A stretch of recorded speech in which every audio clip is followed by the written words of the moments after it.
Your stomach doesn't know the difference between a digital mob and a real one. The terror feels exactly the same. It starts with a vibration, that hot, electric, sinking feeling in your gut. You posted something. Maybe it was a joke. Maybe it was an opinion. Maybe it was a clumsy word in a complex argument. Or maybe it was nothing. Maybe it was something you posted 5 years ago, dug up from a digital grave by an unseen enemy. And the replies are coming in too fast. They are not replies, they are accusations. The context is gone, the nuance is gone, your intent is gone. You are no longer a person with a complex life, a good heart, and a bad day. You are a problem. You are a topic. You are a racist, a fascist, a bigot, a moron. You watch paralyzed as your name, your real name, starts to trend. You refresh the page and the number is higher. You refresh again and it's higher still. A blue check account you've never heard of has quote tweeted you, and now thousands of people are in your mentions, telling you they are disgusted, telling you they hope you lose your job. This is how a person disappears, not physically, but psychologically. You are not you anymore. You are an avatar of shame. And this is the secret terror of the modern age. It's not just the fear of being canceled, it's the ambient dread that it could happen at any moment for any reason. It is the great panopticon of 1,000,000 invisible judges, all watching, all waiting for you to make one wrong move. This is the psychology of the digital mob. And even if it never happens to you, you feel it. You feel it when you type out a comment and then you just delete it. It's not worth the risk.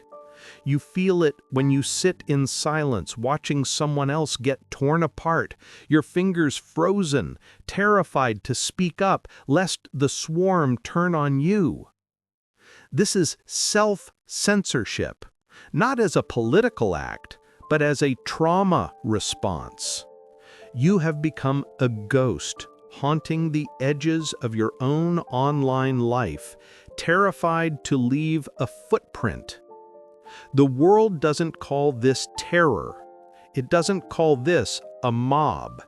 It calls it accountability.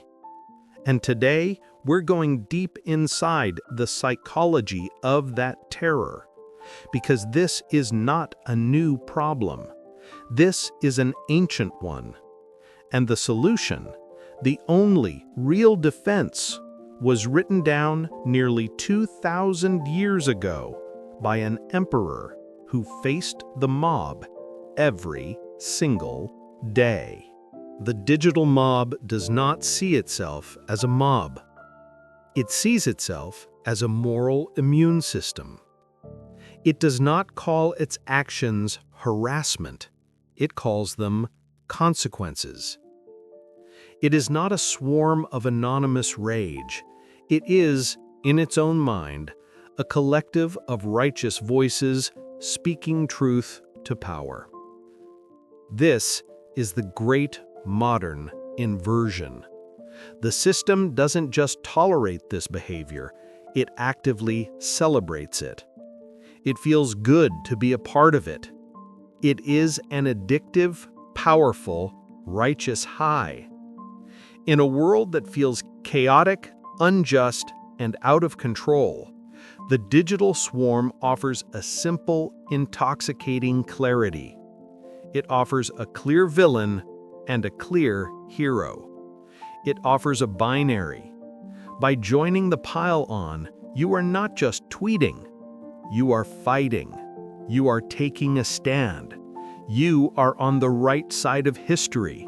And your like or retweet is a small, satisfying stone thrown at an enemy you've been told is unforgivable. Your participation is framed as a moral duty. The system rewards you for this.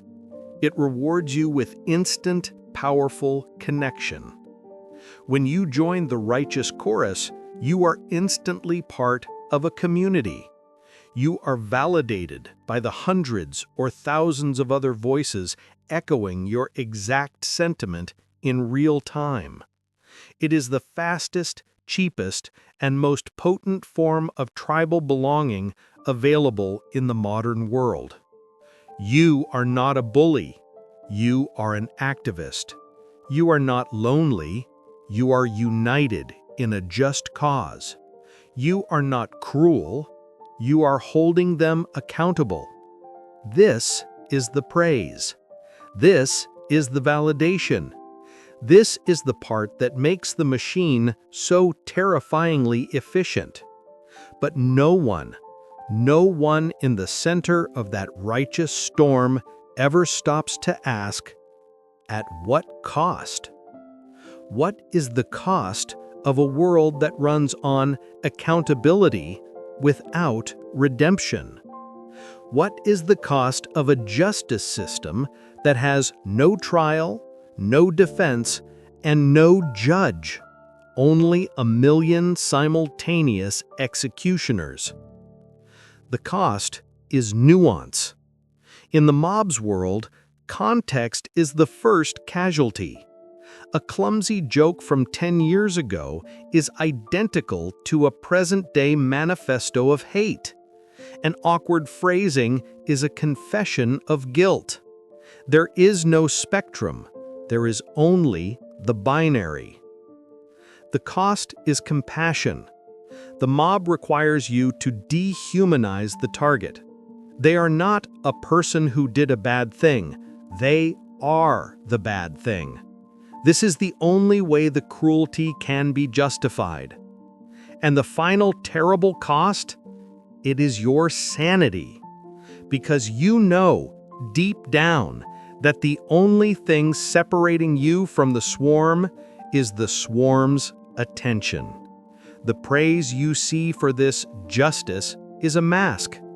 It is the validation that keeps the engine of outrage running, and it is the very thing that is poisoning us all. This intoxicating righteous fury, this collective certainty that you are on the right side of history and that your target deserves no mercy, this is not a new form of justice. It is one of the oldest, most dangerous, and most predictable glitches in the human mind. This is the psychological anchor. This behavior has a name. Scientists call it emotional contagion. It is the subconscious process where the emotions of one person are transferred to another, bypassing logic, bypassing reason, bypassing compassion entirely. It is the original viral phenomenon. In a physical crowd, it's the spark that turns a protest into a riot. Online, it is the code that turns a disagreement into a digital execution. You are not thinking.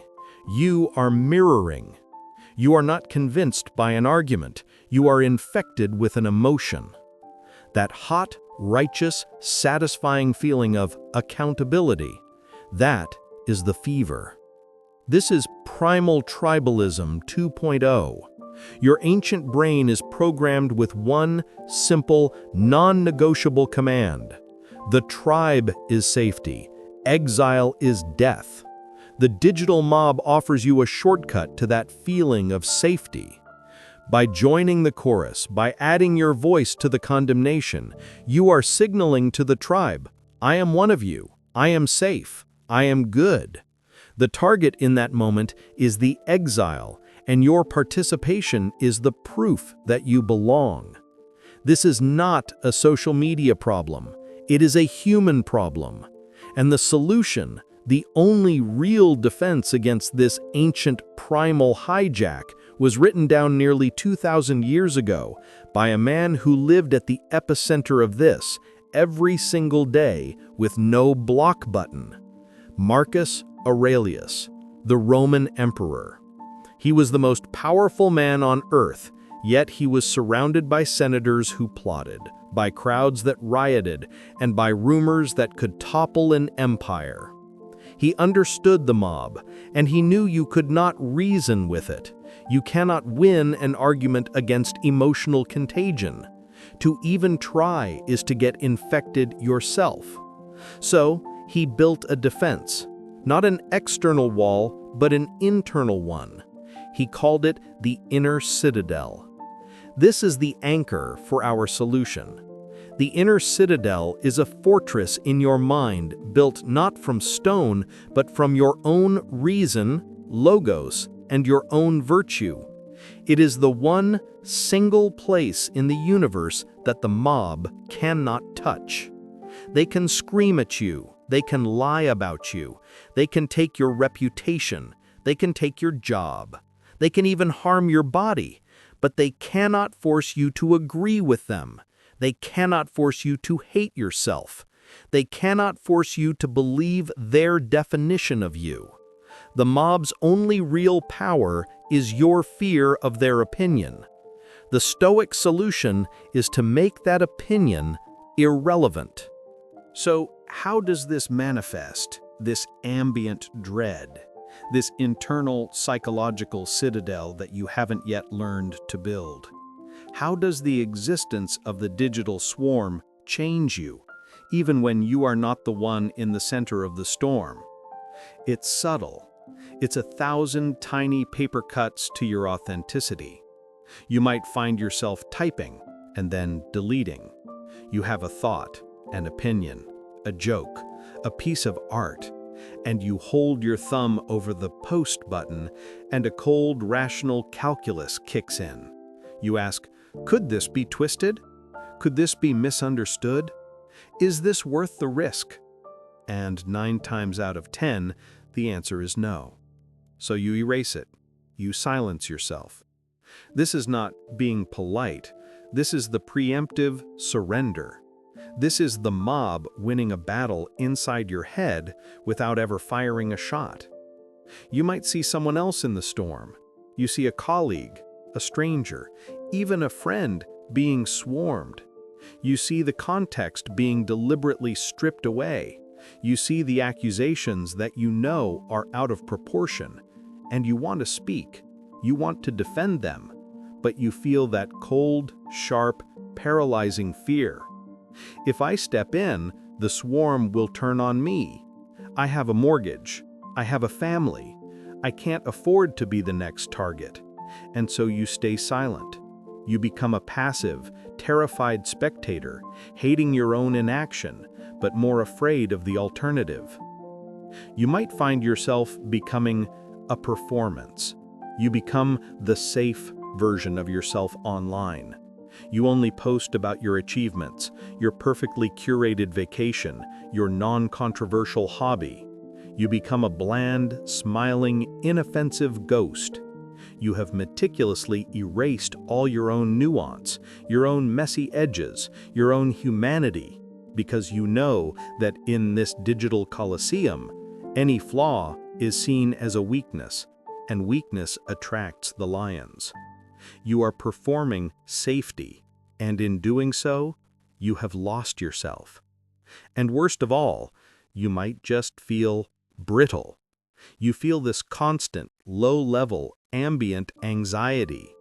A notification that should be exciting, a new reply, a new follower, now makes your heart jump with dread. You've been trained, through observation, to see all engagement not as connection, but as a potential threat. You are constantly walking on digital eggshells, exhausted, unseen, and trapped not by a physical wall, but by the invisible, omnipresent gaze of a million judges. These are not personality traits. These are the symptoms of living in a state of siege. This is the psychological cost of living without a citadel. So what is the way out? How do you escape a prison whose bars are made of other people's opinions? Your first, primal, panicked instinct is to fix it, to engage. You either try to fight, you post spreadsheets of your innocence, you argue, you try to reason with the unreasonable, or you surrender. You apologize, you delete, you self-flagellate, you beg for a forgiveness that the swarm has no capacity to give. This is the first and final trap. Both actions, fighting and surrendering, are based on one fatal, flawed premise: that the mob's opinion matters. You are still agreeing that they are the judge and you are the one on trial. The painful ascent is not about finding the right combination of words to win your case. The painful ascent is the agonizing, terrifying, and profoundly liberating process of dismissing the entire court. This is the core of the teaching from Marcus Aurelius. The solution is not external. It is the most radical, internal shift possible. He taught that the universe is and always will be split into two categories: that which is in your control, that which is not. Category 1, your only concern, is your own mind, your intentions, your character, your judgment, your choice to act with virtue. Category 2 is everything else: the opinions of strangers, their interpretations, their screenshots, their rage, their lies, their cancellation, your reputation. The digital mob's entire power, its only power, is to convince you, with threats and social terror, to stake your self-worth, your identity, and your peace of mind in Category 2. The Stoic shadow work is the painful, brutal, liberating act of transferring 100% of your value out of their hands and placing it exclusively in your own. This is the painful part. It hurts to be misunderstood. Your ancient tribal brain from Part 3 is screaming at you: danger, exile, death, conform, apologize. The ascent is to sit in that fire. It is to feel the terror of the swarm's rejection and not act. It is to turn towards that terrified part of yourself and say, let them scream. Their noise is in Category 2. We know our intent, we know our character. Their judgment is not our reality. The case is closed. You must become the only judge in your own life. The goal is not to stop the swarm from screaming. They will always scream. The goal is to build your inner citadel so high and its walls so thick that their screams are just weather. It is noise. It is not you. This is how you survive. You stop trying to control your digital reputation and you start mastering your internal state. You are not just surviving the digital mob, you are making them irrelevant.